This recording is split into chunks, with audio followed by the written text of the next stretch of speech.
Italy की राष्ट्रपति Meloni है, उनको नरेंद्र मोदी जी टॉफी खिला रहे हैं। रील बनाई है हिंदुस्तान के प्रधानमंत्री इटली के प्रधानमंत्री को, मेलोनी को मेलोडी टॉफी दी। मुझे फांसी पे चढ़ा दो। फिर से हाथ जोड़ने का टाइम आ रहा है, फिर से रोने का टाइम आ रहा है, फिर से हाथ जोड़ने का टाइम आ रहा है। मगर आप एक बात याद रखिए, नोट आपने आज मोदी जी का वीडियो देखा नहीं देखा? देखा? व्हाट्सएप यूनिवर्सिटी वालों ने देखा? वो इटली की राष्ट्रपति मेलोनी है, उनको नरेंद्र मोदी जी टॉफी खिला रहे हैं। रील बनाई है हिंदुस्तान के प्रधानमंत्री इटली के प्रधानमंत्री को, मेलोनी को मेलोडी टॉफी दिए हैं। हेलो, हाँ, जाने से हेलो, माइक तो ठीक करो भाई। जाने से पहले हिंदुस्तान में भाषण दिया, जाने से पहले कहा, इटली जाने से पहले, मेलोनी जी से मिलने से पहले उन्होंने हिंदुस्तान से कहा कि देखो आर्थिक तूफान आ रहा है, कम पेट्रोल का प्रयोग करो, सोना मत खरीदो, इलेक्ट्रिक गाड़ी खरीदो और विदेश में दौरा मत करो। और फिर उसी के एक दिन बाद 3-4 हजार करोड़ रुपए के हवाई जहाज में नरेंद्र मोदी घुसे, इटली की ओर गए, जेब में टॉफी ले गए और वहां की प्राइम मिनिस्टर को उन्होंने मेलोडी टॉफी खिलाई। अब देखिए ये क्या देश की जनता के साथ क्या खिलवाड़ हो रहा है। मतलब देश में पेट्रोल की कमी, गैस की कमी, बिजनेस बंद हो रहे हैं, फैक्ट्रियां बंद हो रही हैं, महंगाई बढ़ती जा रही है, किसानों को खाद नहीं मिलेगी, पूरा का पूरा इंडस्ट्रियल सिस्टम हिलेगा। समय आने वाला है, ईरान ने, अमेरिका और ईरान की लड़ाई हुई, उसने हॉर्मुज को बंद कर दिया, 20% तेल मार्केट से हट गया और नरेंद्र मोदी एकदम मेलोनी जी के पास जाते हैं, उनको टॉफी खिलाते हैं और ऐसे रील बनाते हैं। अब देखना, नोटबंदी के बाद नरेंद्र मोदी ने रोते हुए कहा था, मुझे फांसी पे चढ़वा देना अगर काला धन खत्म नहीं हुआ। याद है आपको? रोते हुए कहा था। कोविड के समय लॉकडाउन कर दिया, मजदूरों को मरवा दिया, किसानों को खत्म कर दिया, हाथ जोड़ के रोते हुए कहा, मुझे फांसी पे चढ़ा दो, मुझे फांसी पे चढ़ा दो। फिर से हाथ जोड़ने का टाइम आ रहा है, फिर से रोने का टाइम आ रहा है, फिर से हाथ जोड़ने का टाइम आ रहा है। मगर आप एक बात याद रखिए, नोटबंदी हिंदुस्तान के किसानों पर, मजदूरों पर, छोटे व्यापारों पर आक्रमण था। नोटबंदी का लक्ष्य आपका पैसा, आपके जेब का पैसा, आपके मेहनत का पैसा अदानी और अंबानी के हवाले करने का था। वही लक्ष्य लॉकडाउन का था। जब हमारे मजदूर हजारों किलोमीटर भूखे प्यासे वापस चल रहे थे, उसी समय नरेंद्र मोदी लाखों करोड़ रुपए का कर्जा माफ अदानी अंबानी का कर रहा था। अब देखिए इन्होंने क्या किया है। पब्लिक सेक्टर को खत्म कर दिया, सारी की सारी छोटी कंपनियों को नोटबंदी गलत जीएसटी से मार दिया, किसानों को कमजोर कर दिया, बेरोजगारी पूरे देश में फैला दी, और अब आर्थिक तूफान आ रहा है, और ऐसा तूफान आ रहा है जो हिंदुस्तान ने पहले नहीं देखा है। क्यों? क्योंकि हमारा तेल हॉर्मुज से आता है, हमारा तेल हॉर्मुज से आता है, और हॉर्मुज को बंद कर दिया गया है।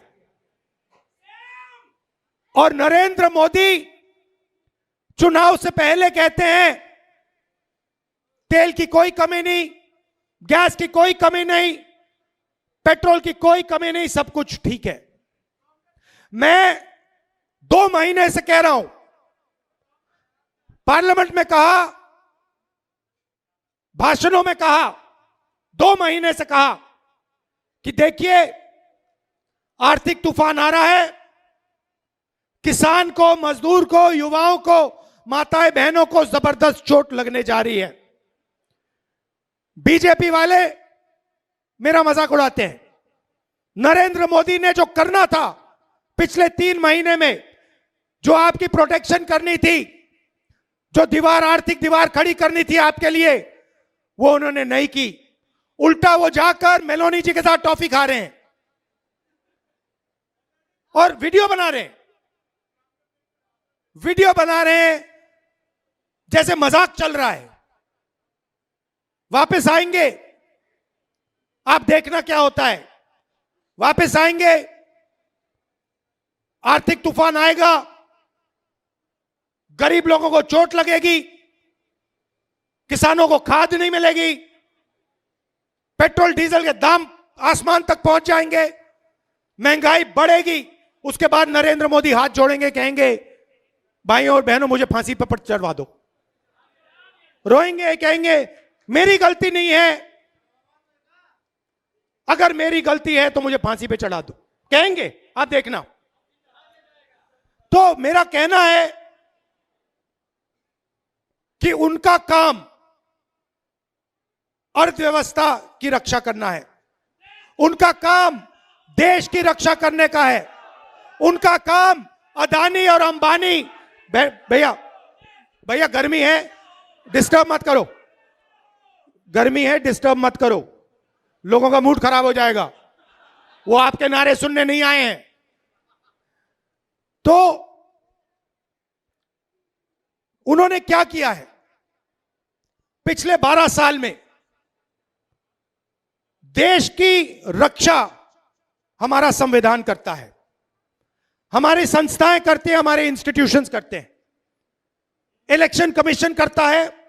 मैंने मीडिया के बारे में मजाक उड़ाया, मगर इनकी जिम्मेदारी लोकतंत्र की रक्षा करने की होती है। नरेंद्र मोदी जी ने पिछले 12 साल संविधान पर आक्रमण किया है, हमारी सारी की सारी संस्थाओं को नष्ट किया है, आरएसएस के लोगों को हर यूनिवर्सिटी में वाइस चांसलर बनाया, इलेक्शन कमीशन को पूरा कंट्रोल किया, वोट चोरी का सिस्टम बनाया, जुडिशरी पर दबाव डालकर, उनको डराकर उन्होंने अदानी अंबानी की पूरी मदद की। और अब मुश्किल क्या है कि अब अदानी अंबानी देश को नहीं बचा सकते, अब नरेंद्र मोदी देश को नहीं बचा सकते हैं। अब सिर्फ हिंदुस्तान का किसान, हिंदुस्तान का मजदूर, हिंदुस्तान का युवा इस देश को बचा सकता है। और आपके इन्होंने हाथ बांध दिए हैं, आप सबके हाथ बांध दिए हैं। जो आप पहले मेहनत करते थे, फैक्ट्रियों में काम करते थे, पब्लिक सेक्टर में काम करते थे, ये हिंदुस्तान की स्ट्रेंथ थी, इन्होंने इस सब को खत्म कर दिया है। अब भी मैं इनसे कह रहा हूं कि टॉफी बांटना बंद करो और एक्शन लेना शुरू करो। किसानों को खाद नहीं मिलने वाला है, खाद की सप्लाई की तैयारी करो। आपका दोस्त अंबानी हिंदुस्तान का तेल आज भी बाहर एक्सपोर्ट कर रहा है। आज भी करोड़ों रुपए का तेल हिंदुस्तान के बाहर जा रहा है। यह तेल हिंदुस्तान को चाहिए, यह तेल हमारे लोगों को चाहिए। वो तेल आप हिंदुस्तान की जनता को दिलवाइए। ये प्रिकॉशंस आपको लेने हैं, ये काम आपको करना है, मगर आप पता नहीं कौन सी दुनिया में हो। अच्छा, एक और बात, मैंने पिछली मीटिंग में कहा कि नरेंद्र मोदी और अमित शाह संविधान पर आक्रमण कर रहे हैं। यह सही बात है, गलत बात है? वोट चोरी संविधान पर आक्रमण है? अदानी अंबानी को देश का पूरा धन देना संविधान पर आक्रमण है? हिंदुस्तान की सारी यूनिवर्सिटीज के ऊपर वाइस चांसलर आरएसएस के वाले बैठाना आक्रमण है नहीं है? इलेक्शन कमीशन, जुडिशरी, हमारी संस्थाओं को नष्ट करना संविधान पर आक्रमण है? संविधान हिंदुस्तान है, संविधान हिंदुस्तान की आवाज है। तो जो संविधान पर आक्रमण करता है, जो संविधान को नष्ट करता है, उसको आप क्या कहोगे? उसको क्या कहोगे? गद्दार कहोगे। इसीलिए मैंने खुल के कहा है कि नरेंद्र मोदी, अमित शाह संविधान पर आक्रमण कर रहे हैं। उन्होंने देश का धन अदानी अंबानी को बांटा, उन्होंने देश की संस्थाओं को खत्म किया, उन्होंने वोट चोरी करवाई, इलेक्शन कमीशन को दबाया, जुडिशरी पर दबाव डाला। आरएसएस के लोग सुन लो, आपने कहा कि मुझे माफी मांगनी चाहिए, मैं कभी माफी नहीं मांगूंगा, फिर बोलूंगा। अमित शाह और नरेंद्र मोदी गद्दार हैं, क्योंकि उन्होंने कॉन्स्टिट्यूशन पर आक्रमण किया है। सुन लो अच्छी तरह, मैं तुम लोगों से नहीं डरता हूं, और हिंदुस्तान की जनता इस बात को समझ गई है, और हिंदुस्तान की जनता भी आपसे नहीं डरती है। भाइयों और बहनों,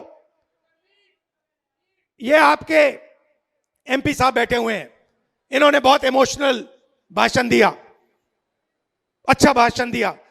मैं भी आपसे कहना चाहता हूं, ये मेरी भी कर्म भूमि है, अमेठी मेरी कर्म भूमि है, और आपने मेरे परिवार को, मेरे पिता को, मेरी माताजी को, मेरी बहन को और मुझे प्यार दिया है और इज्जत दी है, और यह मैं कभी जिंदगी में भूलने वाला नहीं हूं। हमारा पारिवारिक रिश्ता है, पारिवारिक रिश्ता है, प्यार का, मोहब्बत का रिश्ता है। राजनीति बाद में आती है, प्यार मोहब्बत का हमारा रिश्ता है, बहुत गहरा रिश्ता है, सालों पुराना रिश्ता है। जो भी आप मुझसे चाहते हो, आप जानते हो, जो भी आप मुझसे चाहते हो, मैं आपके लिए तैयार हूं। जो भी ऑर्डर आपका होगा, मैं